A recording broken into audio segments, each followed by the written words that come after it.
Wondering if you can stop sharing location without them knowing? Find answers in the video below. Part 2. How to stop sharing location without them knowing in 7 ways. Method 1. Turn off Find My iPhone. Method 2. Turn off Share My Location. Method 3. Turn on airplane mode. Method 4. Use another iOS device as your location. Method 5. Use a software to fake GPS location. You can turn off location on iPhone without notifying with the very popular virtual location tool. This is considered one of the best programs on the market to spoof your iPhone location. Install virtual location tool.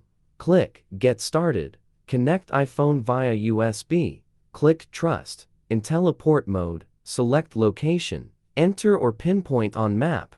Click Move to change location. Method 6. Hide your location on the Messages app. Open Messages. Select the contact thread.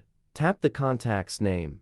Go to Info. Scroll. Choose Stop Sharing My Location. Confirm with Stop Sharing. Method 7. Turn off location services. Go to Settings. Scroll down. Find and click on Privacy and then Location Services. Turn off location services.